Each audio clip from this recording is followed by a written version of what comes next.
এই টিউটোরিয়ালে আমরা লিনিয়ার সার্চ সম্পর্কে আলোচনা করব এবং জাভাতে কিভাবে লিনিয়ার সার্চ কে ইমপ্লিমেন্ট করা যায় সেটা সম্পর্কে আমরা আলোচনা করব।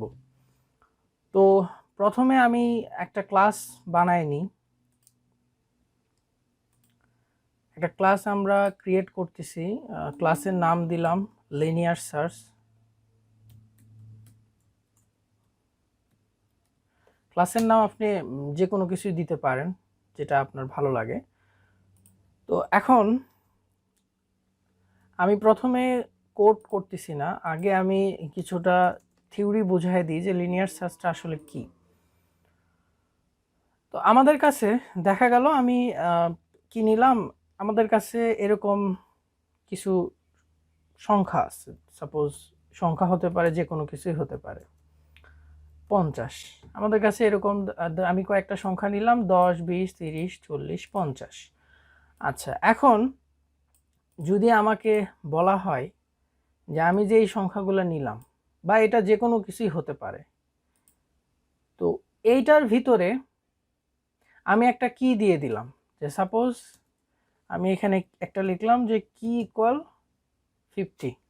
ওকে, এখন আমাকে বলা হলো যে এই যে 50, এই 50টা কি এই লিস্টের ভিতরে বা এই অ্যারের ভিতর বা এই যে আমাকে যতগুলো সংখ্যা দেওয়া হয়েছে এই সংখ্যাগুলোর ভিতরে আছে কিনা, এটাকে আমি কিভাবে বার করব। অর্থাৎ আমাকে তো সার্চ করতে হবে সংখ্যাগুলোর ভিতরে। আমাকে যেটা দেওয়া হলো কি, বা যে কোনো কিছু আমাকে একটা দেওয়া হলো, দিয়ে বলা হলো যে আমি যেটা দিলাম এটা কি তোমার ওই লিস্টের ভিতরে আছে কিনা, বা তুমি যে অ্যারেটা লিখছো বা ওই পুরো মানে সাপোজ ডেটাগুলোর ভিতরে ওই ডেটাটা আছে কিনা। তো এটা আমাকে বার করতে গেলে আমাকে সার্চ করতে হবে। তো সার্চের অনেকগুলো অ্যালগরিদম আছে। তো তার ভিতরে একটা সবচেয়েতে বলবো আমি যে সহজ যে অ্যালগরিদমটা, সেটা হলো লিনিয়ার সার্চ, বা সবচেয়ে সহজ যেটা সার্চ আমরা বলে থাকি সেটা হলো যে লিনিয়ার সার্চ। তো বেসিক্যালি এখন আমরা ওইটারই ইমপ্লিমেন্টেশনটা দেখব। তো ইমপ্লিমেন্ট করতে করতে মানে কোড করলে আরও একটু ক্লিয়ার হয়ে যাবে বিষয়টা। তো আমি এখন, যেহেতু আমি জাভাতে কোড করব, আমি একটা ক্লাস নিলাম, ক্লাসের নাম আমি লিনিয়ার সার্চ লিখলাম। এখন অবশ্যই আমি ক্লাসটাকে যেহেতু রান করব, আমার মেইন মেথডের দরকার।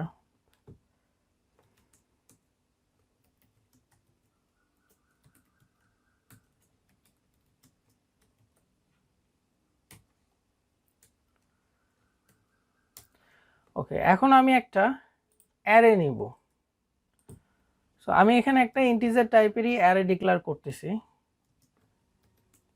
অ্যারে বা ARR দিলাম। এর ভিতরে এখন আমি ডেটা নিব। সাপোজ আমি কি নিলাম, আমি 50, 100, 60, 120 এই কটাই আমি ডেটা নিলাম। আমি যেহেতু ইন্টিজার টাইপের ডিক্লেয়ার করছি অ্যারেটা, সো আমাকে ইন্টিজার টাইপেরই ডেটাগুলো নিতে হবে। এখন এটাই আমার সেই ডেটা। এই ডেটা এখন 1 লাখও হতে পারে, 1 কোটিও হতে পারে। আমি জাস্ট ডেমো দেখানোর জন্য, এক্সাম্পলের জন্য এরকম একটা ছোট অ্যারে নিলাম। এখন আমাকে বলা হলো আমি আরেকটা ইন্টিজার টাইপের ভ্যারিয়েবল নিলাম, যেটাকে আমি কি ধরলাম, এবং কির জায়গায় আমি এখানে দিলাম যে 91। ঠিক আছে, এখন আমাকে যেটা করতে হবে, আমাকে চেক করতে হবে যে এই 91টা কি এই অ্যারের ভিতরে আছে কিনা। আমাকে সার্চ করতে হবে 1 বাই 1। যদি আমার এটা থাকে তাহলে আমি বলবো যে ইয়েস, আমি ফাউন্ড, ডেটাটাকে আমি খুঁজে পাইছি। আর যদি না থাকে তাহলে নট ফাউন্ড। এখন কি করব, আমি লিনিয়ার সার্চে আমরা যে অ্যালগরিদমটা যেভাবে কাজ করে, এই যে আমার যে কিটা, এই কিটা কি করবে, আমার কাছে যে ডেটা সেটটা আছে, এই ডেটা সেটটার প্রথম যে এলিমেন্টটা আছে সেই এলিমেন্টটার প্রথম এলিমেন্টের সাথে চেক করে দেখবে যে প্রথম এলিমেন্টটা কি 91 কিনা। যদি 91 হয়ে থাকে তাহলে এটা প্রোগ্রাম ওখানে স্টপ, সে খুঁজে পাইছে। যদি এটা 91 না হয়ে থাকে তাহলে সে দ্বিতীয়টাতে যাবে, এইভাবে তারপরে তৃতীয়টাতে, এইভাবে চতুর্থটাতে, এইভাবে সে 1 বাই 1 একটার সাথে একটা চেক করতে থাকবে। যেখানে তার রেজাল্টটা মিলে যাবে সেখানে সে স্টপ করবে প্রোগ্রামটা, ওখানে সে দেখায় দিবে যে খুঁজে পাইছে। এখন এটা যে কোনো জায়গাতে, এটা আমি হয়তো এখানে ছোট একটা এক্সাম্পল দিয়ে দেখাচ্ছি, কিন্তু এই অ্যালগোরিদমটা ব্যবহার করে অনেক বড় বড় প্রবলেমও সলভ করা হয়। যেমন আমি একটা ছোট যদি ব্যাখ্যা দিই যে ধরেন কোনো স্টুডেন্টের স্কুলের বেতন, তো এখন সে প্রতি মাসে স্কুলের বেতন দিচ্ছে, জানুয়ারি মাসে দিল, তো ডেটাবেজে ওখানে লেখা উঠলো যে ইয়েস ইয়েস দিল, ফেব্রুয়ারি দিল, মার্চ দিল। এখন দেখা গেল হঠাৎ করে এপ্রিলের বেতনটা দেয়নি, তো ডেটাবেজে ওখানে ওটা নো হয়ে আছে। আবার মে মাসের বেতন দিল, এইভাবে ডিসেম্বর পর্যন্ত সে দিল, দেখা গেল মাঝখানে 2-3 মাসে সে বেতন দেয়নি বা কোনো কারণবশত অফিসিয়াল মিস্টেকের কারণে তার ডেটাটা আসেনি। এখন যখন বছর শেষে যদি সকল স্টুডেন্টের ডেটা চেক করা হয় যে তারা বছরের সকল মানে প্রতি মাসের বেতন দিছে কিনা, তো এখন যদি ওই স্টুডেন্টের নাম দিয়ে যদি ওই পুরো ডেটাবেজের ভিতরে, অর্থাৎ তার যে ডেটাবেসটা আছে ওইটার ভিতরে যদি সার্চ করা হয় এইভাবে 1 বাই 1 চেক করে যে জানুয়ারি মাসের যদি দিয়ে থাকে তাহলে ইয়েস, না দিয়ে থাকলে নো, তাহলে এইভাবে জানুয়ারি ফেব্রুয়ারি সবগুলোর সাথে সে 1 বাই 1 চেক করতে থাকবে। আর যেখানেই পাবে যে দেয়নি সেখানে প্রিন্ট করে দেবে যে এই মাসের তো বেতন দেওয়া হয়নি। তো এইভাবে আরও অনেক বড় বড় মানে বড় বড় জায়গায় এটাকে ব্যবহার করা সম্ভব। তো যাই হোক, আমাকে এখন যেটা করতে হবে, আমি একটা অ্যারে নিলাম এবং একটা কি নিলাম যে আমি এই কিটাকেই খুঁজবো। এখন আমি যেহেতু বললাম যে এটা 1 বাই 1 সার্চ করে, অর্থাৎ প্রথমে প্রথমটার সাথে তারপরে দ্বিতীয়টা তারপর তৃতীয়টা, তাহলে এখানে বোঝা যাচ্ছে যে আমাকে একটা লুপ লিখতে হবে। আমি এখানে একটা ফর লুপ ব্যবহার করতেছি। So for int I equal, আমি দিলাম 0 আই, আমার অ্যারে যে লেন্থ তা আছে অ্যারে ডট লেন্থ, কারণ আমার প্রোগ্রামটা কত দূর পর্যন্ত চলবে, অবশ্যই আমার অ্যারেটা যত বড় তার লেন্থ অনুযায়ী চলবে। এখন আমার কন্ডিশন লেখার পালা। এটা তো ছিল আমার পুরো একটা ফর লুপ, যে আমার লুপটা, অর্থাৎ আমি এখানে বললাম যে এই যে অ্যারেটা আছে এটা যতদূর পর্যন্ত ভ্যালু আছে, এটা লেন্থ যতখানি, আমার লুপটা ঠিক ততবারই চলবে। এখন আমাকে কন্ডিশনে আসতে হবে। তো আমি কন্ডিশন এখানে যেটা লিখব, যে আমি এখানে কন্ডিশন ইউজ করতেছি যে ইফ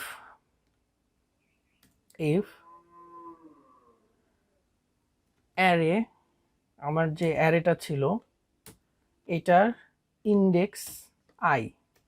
আপনাদের যারা অ্যারে সম্পর্কে যদি ভালো ধারণা না থাকে, আমার চ্যানেলে এর অ্যারের উপরে আপনার টিউটোরিয়াল পেয়ে যাবেন, আপনি একটু অ্যারেটা দেখে নেবেন আপনারা। আর আমি এখন যে কোডগুলো করতেছি এই সকল কোডই ডিসক্রিপশন বক্সে লিঙ্ক দেওয়া থাকবে আমার ওয়েবসাইটে, ওখানে গিয়ে আপনারা এই কোডগুলো পেয়ে যাবেন। Okay, if array index I equal key, then আমি জাস্ট প্রিন্ট করে দিব যে ফাউন্ড, বা আমি এখানে দিলাম যে ডান, অথবা আমি এখানে দিলাম জাস্ট ওকে। সো আমি এখানে যেটা করলাম যে যে আমি এখানে ইফ, এই যে আমার অ্যারে, এই অ্যারের ইন্ডেক্সটা, আচ্ছা এই অ্যারের ইন্ডেক্স, এখন দেখেন এই যে আমার ডেটাগুলো আছে এটা তো একটা অ্যারের ভিতরে আছে, তো এই অ্যারের তো ডেটাগুলোর প্রত্যেকটা ডেটার একটা ইন্ডেক্স আছে, যেমন এই 50-এর ইন্ডেক্স 0, 100-এর ইন্ডেক্স 1, এইভাবে 2, 3, 0 থেকে শুরু হয় ইন্ডেক্সিং। তাহলে আমাকে যখন আমি চেক করতে যাব, ভ্যালু যখন আমি চেক করতে যাব, এই কি এর সাথে যখন এই ভ্যালুগুলো চেক করতে যাব, তাহলে অবশ্যই আমাকে চেক করতে হবে কি ওই ইন্ডেক্সে যে ভ্যালুটা আছে। আমি তো ডিরেক্ট কোনো ভ্যালুকে চেক করতে পারবো না, আগে আমাকে ইন্ডেক্স অ্যাক্সেস করতে হবে, দেন আমি সেই ভ্যালুটাকে পাবো। তাহলে আমি এখানে দিলাম যে অ্যারে, এই যে আই ইন্ডেক্স আই, অর্থাৎ প্রথম ইন্ডেক্স কি হবে 0, তাহলে আমি বললাম 1 বাই 1 চেক করতে, তাহলে লুপটা 0 থেকে শুরু হচ্ছে, তাহলে প্রথম এখানে আসতেছে 0, 0 ইকুয়াল কি, কিন্তু এখানে কি 0 ইকুয়াল কি না, কারণ প্রথমে আমার কি হচ্ছে 91, কিন্তু আমার প্রথম 0 নাম্বার ইন্ডেক্সে আছে 50। সো এইভাবে কি হবে, তারপরে যখন চলে যাবে যে না এটা তো পালো না, তারপরে লুপটা আবার দ্বিতীয়বার ঘুরবে, তখন আয়ের মান হবে আয়ের মান হবে 1 হওয়ার পরে এখন সে এখানে আসবে কি অ্যারের 1 নাম্বার ইন্ডেক্সে আসবে। তো 1 নাম্বার ইন্ডেক্স হচ্ছে এইটা, তাহলে 100 কি এর সমান না। তো এইভাবে সে প্রত্যেকটা মিলে দেখবে, আর যেখানে সে মিল পাবে সেখানে সে প্রিন্ট করে দিবে যে ইয়েস। আমি যদি এটাকে রান করে দেখি, তাহলে আউটপুটটা দেখলে আমরা বুঝতে পারবো যে এটার আসলে আউটপুটটা কি আসতেছে। দেখেন আমাদের কোনো কিছুই আউটপুট আসলো না। কেন আসলো না? কারণ আমাদের এখানে তো কোনো কিছু নাই। আমাদের এই যে 91টা তো আমাদের এই লিস্টের ভিতরেই নাই, সো এখানে তো কোনো কিছু সে প্রিন্ট করবে না। আমি যদি এখানে একটা এলস স্টেটমেন্ট দিয়ে দিই, এলস এর ভিতরে যদি আমি এখানে দিই যে নট ফাউন্ড, এখন যদি আমি রান করি তাহলে আমাকে কি দেখাবে? দেখেন এখানে আমাকে কি দেখাচ্ছে? Not found, not found, not found, not found. আচ্ছা, এখানে 4বার কেন প্রিন্ট করলো এটাও জানা দরকার আমাদের, যেখানে আসলে 4বার কেন প্রিন্ট হলো। 4বার এই কারণে প্রিন্ট হলো, দেখেন এখানে আমরা একটা লুপ লিখছি, সো লুপটা ঘুরবে কতবার? 4বার, কারণ যেহেতু আমার এখানে এলিমেন্ট 4টাই আছে। তাহলে প্রথমবার যখন সে ইফ কন্ডিশনের ভিতর ঢুকলো, সে কি পাইলো? যে 50 তো 91 সমান না, তাহলে এই লাইনটা প্রিন্ট হচ্ছে না। তাহলে কোনটা এক্সিকিউট হবে?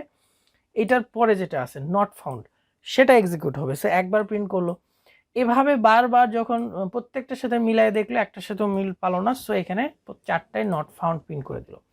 এখন আমি যদি এখানে 120 দিয়ে দিই, তাহলে 120 কিন্তু এখানে একটা ইন্ডেক্সের সাথে যায়, মিলে যায় ডেটা। আমি যদি এখন রান করি তাহলে আমি কি পাবো? দেখেন প্রথম 3বার, অর্থাৎ এইটার সাথে not found, not found, not found, 3বার সে খুঁজে পেলো না, কিন্তু চতুর্থবার ইন্ডেক্সে যেটা ছিল 120 আর আমার এই যে 120, দুটা সে সিমিলার। সো সিমিলার হওয়ার কারণে সে খুঁজে পেলো এবং এই জন্য ওকে প্রিন্ট করে দিল। বা আমি এখানে ফাউন্ড লিখে দিই, সো সে এখানে ফাউন্ড, সে এখানে খুঁজে পেলো। আচ্ছা, এখন যদি আমি 100 দিয়ে দিই, সাপোজ এখানে যদি আমি 100 দিই, আমি এখানে 100 দিলাম, এবার কি হবে? দেখেন 100 দেওয়ার পরে প্রথম ইন্ডেক্সের সাথে ভ্যালু পাইল না, দ্বিতীয়টাতে 100-র সাথে মিলে গেল 100, কিন্তু তারপরে গুলোতে আবার পালো না। আচ্ছা, তাহলে এখানে যেটা হচ্ছে যে সে কিন্তু প্রত্যেকটার সাথেই চেক করতেছে। এখন আমি যদি এরকম চাই যে না, যখন সে খুঁজে পাবে যে আমার ভ্যালু আমি পাইছি, তাহলে আমার প্রোগ্রামটাকে অফ করে দেওয়া লাগবে। মানে আমি আর পরবর্তীতে সার্চ করতে চাচ্ছি না, কারণ আমি তো ভ্যালুটা পেয়ে গেছি, তাহলে আমার আবার সার্চ করার দরকার কি? তাহলে আমি যদি এখানে এরকম করি রিটার্ন, আমি যদি এখানে রিটার্ন করে দিই, প্রথমে দেখি রিটার্ন করে দেখি কি আসে।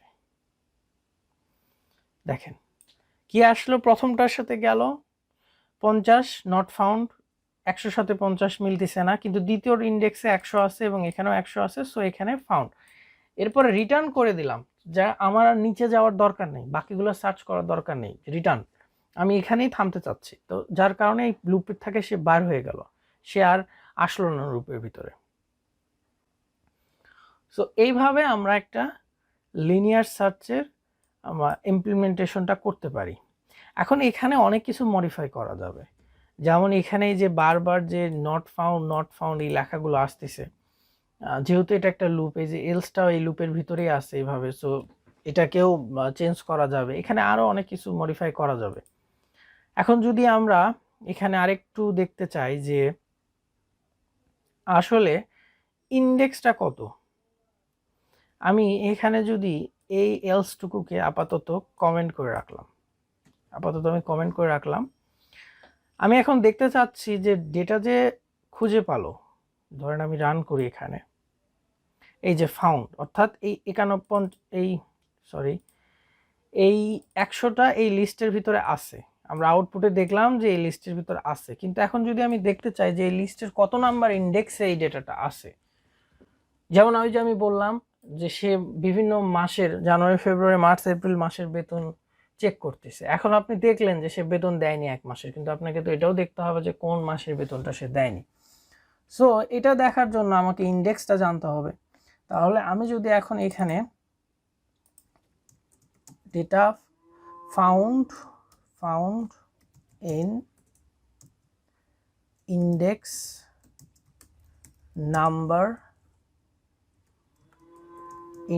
নাম্বার আমি এখানে প্রিন্ট করে দিচ্ছি অ্যারে। আচ্ছা, এখানে আমি ইন্ডেক্স নাম্বার প্রিন্ট করে দিব হচ্ছে যে আই। দেখি প্রথমে আমি আইটা প্রিন্ট করে দেখি যে আমাকে কি আউটপুট দেয়। আমি এখানে একটা ইকুয়াল চিহ্ন দিয়ে দিলাম, আর এখানে দিচ্ছি যে ডাটা ফাউন্ড ইন। ওকে, আমি যদি এখন এটাকে রান করে দেখি,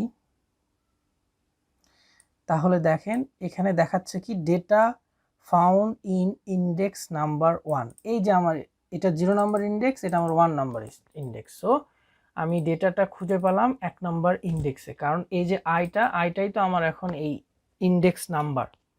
আমি যদি এখানে একটু চেঞ্জ করে 120 দিয়ে একবার ট্রাই করে দেখি, তাহলে কি আসবে?